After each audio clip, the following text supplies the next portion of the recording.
Hello and welcome to the video. This is a quick update on this model here. This is the AtomRC Dolphin. Now, for those of you that watch the channel a lot, you've already seen the first video. I like the Dolphin. I'm a fan. This is kind of a 5 out of 5 pill kind of model. And occasionally you get models in like this that really surprise you. Now, I need to say a massive thank you to every single one of you that when I did the review of its bigger brother, which is called the Killer Whale, some of you sent me the comments saying, oh, try the Dolphin. And I'm so glad that you did. Thank you to everyone, because this has become one of my favourite models, and it's one that I take with me on every flying day because it just flies so beautifully. Now, as a committed flying wing pilot, FPV mainly, with things like the Drax, the stuff from E-Wings, the AR Wing Pro, Hyenas, all kinds of stuff that I've got, this is the one that's just getting thrown in the car all the time, and may actually becoming my biggest love, even over the ZOHD Dart that I'm a massive fan of. So let me just go through what the experience has been and why I'm kind of such a fan of this, and talk about all the little setup tweaks and tips that I've done, because I've actually modified it just a little bit. Not massive amount, to be honest, because it doesn't need a massive amount of modification. It's pretty much fantastic straight out of the box. So the first thing to talk about are the setup tips. I have a flight controller in mind. Those of you that are following along, you'll see that the flight controller hopefully is in there. It's a little 411, currently running iNav 2.6. It'll be running iNav 3.0. I'm going to do a mini series of iNav 3.0 because there are a couple of fundamental different things about how you set it up on a fixed wing versus the version 2.x of iNav, and it works an awful lot better. One of my flying buddies, Adam, need to say hello to Adam, who's been doing a lot of iNav 3 flying, was kind of showing me the other day how beautifully iNav 3 is flying his fixed wings. So there's going to be that. But when I've installed this, I've needed a little bit of up tilt. Most models do. The nose needs to be slightly in the air so that it flies straight and level at cruise throttle. Now, cruise throttle at this is giving me about 35-40 miles an hour, and for it to fly straight and level, it needs a pretty chunky amount of nose up. I would say about 7.5 to 8 degrees, much more than you would expect. But if you put that offset in, so the nose is up at 7.5 to 8 degrees, at cruise throttle, it will maintain altitude. And it is incredibly gentle on the amount of current that the prop is pulling. The other thing I'll bring your attention to, try and do this in a way so you can see me on the camera, I've replaced the transmitter with X8R, got rid of all those kind of weird problems I had in the maiden video. The X6R that I had in there was from the spares bin. I did kind of recall that that one has a bit of a problem. People were saying, you know, commenting about, oh, it's because you've got the antennas in the wrong place.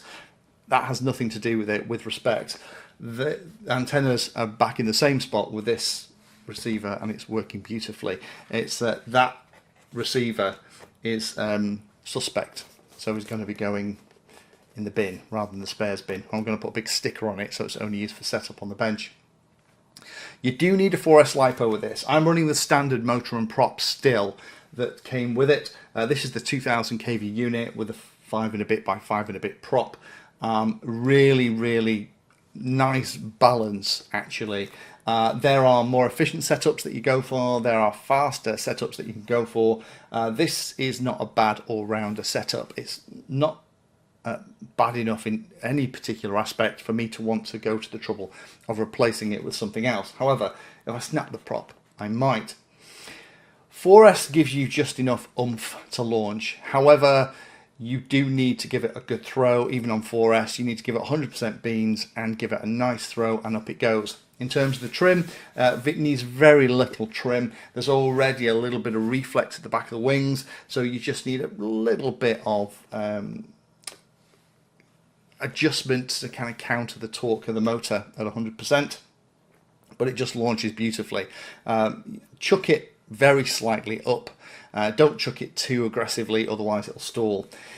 We have been also playing with it on 3S. Accidentally, as it turned out, I put the wrong battery in it, and we chucked it, and it was a bit lackluster to say the least. It will be okay on 3S. 4S, it's kind of really what it's designed for. You can get away with 3S in here, but to be honest, the launches are going to be a little bit tricky. You're going to have to really give it a very good throw, ideally into a headwind, and you'll get the thing in the air. For a 3S setup, I'd definitely look at maybe increasing prop size or something else to get the same kind of thrust. In terms of the batteries, I'm running it anywhere between 4,000 milliamp hour lithium ion. The lithium ion stuff continues to be a test. I've actually put both battery straps in now. I'm using mainly 1300 4S packs, which are the kind of things that I put on the quads. Putting it in here, will give me 20-minute flight time. Something like a 2200 4S is a nicer fit. However, the amount of room in here to move the battery backwards and forwards, even with kind of the hole in the firewall here, back into the electronics bay, does mean if you really have to, you can kind of like start to push your LiPo in there. So there's a massive amount of room to get your center of gravity spot on. So I would recommend go for 4S, go for something like a 2200 or a 4S lithium ion, actually, if you want long endurance flights, because as well as being a reasonably quick little model, it's about 80 miles an hour on 4S with this motor and prop setup. With a lithium ion pack, you can get 35-40 minutes of flight time without really trying too hard.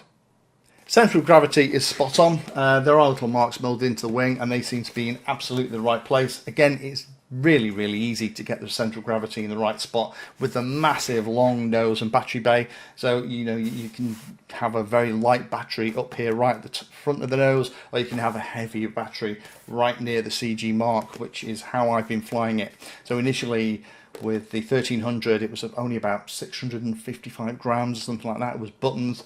With a slightly heavier battery, as well as giving you longer flight times, it copes a little bit better in higher wind. In terms of the travel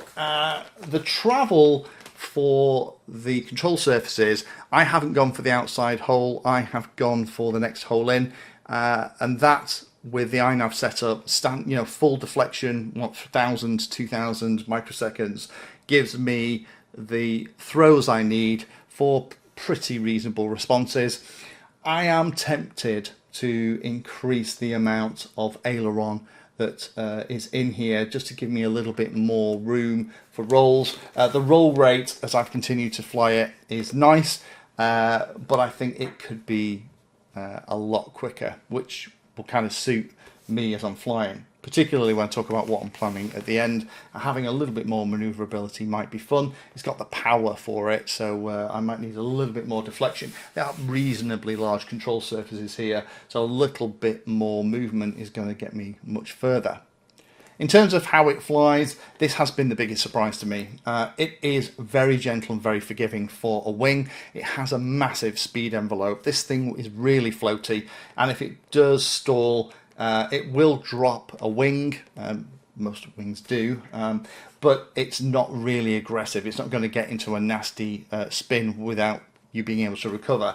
As soon as it gets up the airflow back over both of the wings, it comes out the stall and you can kind of pull it out. So you've got that end, which is very, very confidence building for a new pilot, but at the other end, for someone like me who just wants to rip it around in the sky all the time, it is incredible fun as well. And it's fun being able to switch between those two characteristics. So one day you could have it on a 2200 4S pack and rip it around and fly around everywhere at 80 miles an hour, and the following day you could put a lithium ion pack in it and you could go exploring and do some more endurance flying. I love the fact that it is that versatile. Not something that I expected looking at this slightly weird and wacky frame. If you're going to use auto launch with it, I'm using auto launch with mine now. Again, you're going to need about 8 degrees of up nose tilt. I wouldn't mess around with the prop. I would just make sure that the idle for the auto launch is very high, kind of 1850, 1900. So it's really, so basically you're at full tilt before you throw it. And that way, if you don't do a perfect throw, then it's got more of a chance of accelerating out of the stall condition and being able to take off. The crashes that we've had with it, have been mostly due to terrible throws and us playing with what we can get away with, and it's just one of the wing stalls, it drops and it kind of just cartwheels into the grass with pieces flying all over the place. And it has taken those crashes very well, I'm very pleased to say. This is still my original one. Like I say, it's bounced up and down the field, and so far, actually, it's looking in really good nick. I am flying it more with the snub nose rather than the pointy one. The main reason for that, to be honest, is that you can see this is the few modifications I've done. I have cut out a recess here so the camera can see over the top of the pointy nose. However, with this flatter nose on, you only get the very smallest inclusion on the edges from that little cutout. I think this is actually, for FPV, a better nose. It doesn't look quite as cool, although somebody mentioned, apologies, can't remember your name, said that, you know, I was joking that if this is the AtomRC Dolphin, I can't wait to see the AtomRC Manatee. And the commenter said, no, all you have to do is put that flat nose on, and that is the AtomRC Manatee, which I thought was actually very funny. So what's next for the model? Well, apart from lots more flying, I'm not removing the wings an awful lot. Having some kind of connector to make the wings easier to remove would have been nice, and the way it works with the little bolts in here that hold the wings on, they're incredibly long, so unfortunately I kind of have to move my VTX out the way to take wings off, which isn't perfect, but I found that this kind of sits beautifully in the seat of the car with the seatbelt over the top, and that's the way that I travel it. And that's also another reason why having the non-pointy nose is great. It's not kind of poking me in the shoulder as it's sat in the passenger seat. We'll be doing more with lithium ion, continue to do more of that stuff. That's kind of my preferred way to fly with this. I'll be taking lithium ion packs as well as LiPo packs so that I can decide which mode I want to fly it in and put a battery in according to how I want to fly. And obviously the next big thing, of course, is going to be FPV combat.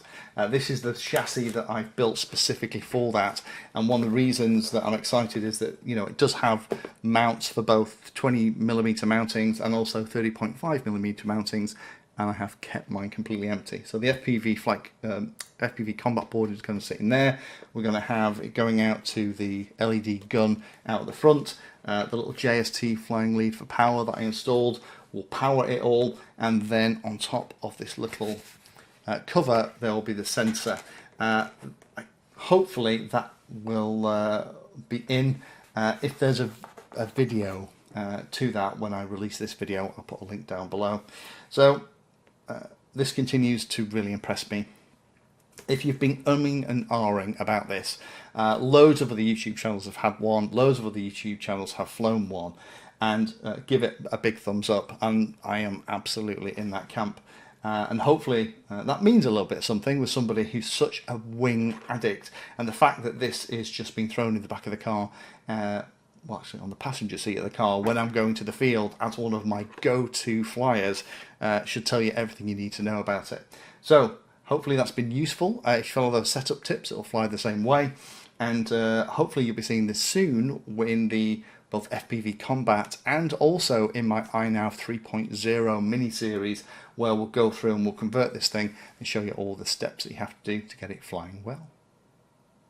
Thank you for spending your time today watching that video. You can find me in all the usual places on social media, and if you're trying to learn about a subject, then check out the playlist. All of my videos are organised into easy to follow playlists that, if you're trying to learn a topic, will take you from the basics right the way through to some pretty advanced stuff.